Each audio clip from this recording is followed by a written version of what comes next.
মহানগর জেলা প্রশাসক স্যার এই তারুণ্যের ভাবনায় আগামী বাংলাদেশ প্রতিপাদ্যের উপর একটি কিনোট স্পিচ উপস্থাপন করবেন। আমি গভীর শ্রদ্ধা জানাচ্ছি জুলাই আগস্ট বিপ্লবে ছাত্র জনতার অভ্যুত্থানে নিহত সকল শহীদদের প্রতি। আমি আরো স্মরণ করছি যারা প্রাণঘাতী অস্ত্রের সামনে হিমালয়ের মতো দাঁড়িয়ে অন্যায়ের প্রতিবাদ করে মৃত্যুকে আলিঙ্গন করেছেন, আহত হয়েছেন, পঙ্গুত্ব বরণ করেছেন, হারিয়েছেন তাদের দৃষ্টিশক্তি। সেই সব বীরদের স্মরণ করছি যারা লুটপাট স্বৈরতন্ত্রের বিরুদ্ধে এক দফা দাবি নিয়ে দাঁড়িয়েছিল। কৃতজ্ঞ চিত্তে স্মরণ করছি আপনাদের ভাই বোনদের, আপনাদের সন্তানদের যারা এই বিপ্লবে অংশগ্রহণ করেছে। তারুণ্যের ভাবনায় আগামী বাংলাদেশ সম্পর্কে বলতে গিয়ে প্রথমে আমি তারুণ্য এবং বার্ধক্য সম্পর্কে আলোকপাত করতে চাই।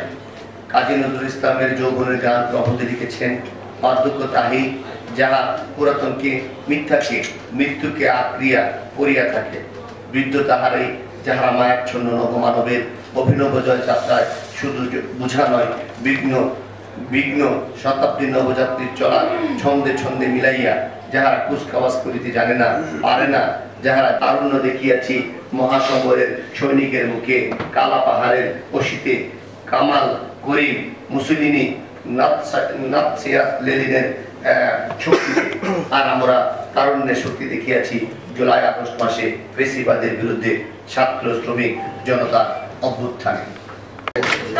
আমি বলবো তারুণরা বর্তমান সময়ের প্রেক্ষাপটে আমরা তরুণরা এমন এক বাংলাদেশ দেখতে চাই যেখানে শিক্ষার মান হবে গবেষণা কেন্দ্রিক এবং বিশ্বমানের।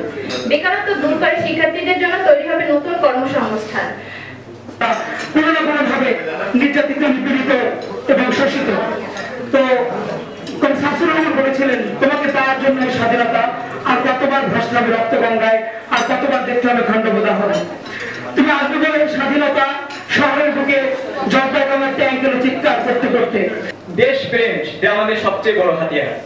আমাদের দেশকে আমাদেরই ভালোবাসতে হবে, দেশের জন্য কিছু করার তাগিদ উন্নত আমাদেরই করতে হবে। আমাদের সামনে আসলে চ্যালেঞ্জ অনেক, জলবায়ু পরিবর্তন থেকে শুরু করে বেকারত্ব, দারিদ্রত্ব, সামাজিক অসাম্য, এগুলো সমস্যাকে আমাদেরই মোকাবেলা করতে হবে। কিন্তু আমাদের মনে রাখতে হবে চ্যালেঞ্জের মাধ্যমে সুযোগ লুকিয়ে থাকে। অংশগ্রহণের মাধ্যমে আমরা বিজয় হাসিল করেছি, কিন্তু কথা হলো আমরা যে আগামী ভবিষ্যৎ দেখি, বাংলাদেশকে কিভাবে দেখতে চাই সেটা আমরা কিভাবে তৈরি করব। এজন্য নীতি নৈতিকতা এবং মানবিক মূল্যবোধ, আমাদের ভিতরে নীতি নৈতিকতা এবং মানবিক মূল্যবোধ থাকতে হবে, আমাদের ভিতরে বৈষম্য থাকতে দেওয়া যাবে না। আমরা জানি যে 24 সালের জুলাই আগস্ট গণঅভ্যুত্থানে আমরা এক বৈষম্য বিরোধী ছাত্র আন্দোলনের মাধ্যমে এক স্বৈরাচারী সরকারের হাত থেকে আমাদের বিজয় হাসিল করেছি। তো আমাদের এই বিজয়টাকে সুনিশ্চিত করতে আমাদের ভিতরে বৈষম্য থাকতে দেওয়া যাবে না এবং নীতি নৈতিকতা এবং মানবিক মূল্যবোধ ধরে রাখতে হবে। ভাবনা আগামী বাংলাদেশ একটি গুরুত্বপূর্ণ এবং অনুপ্রেরণামূলক ধারণা।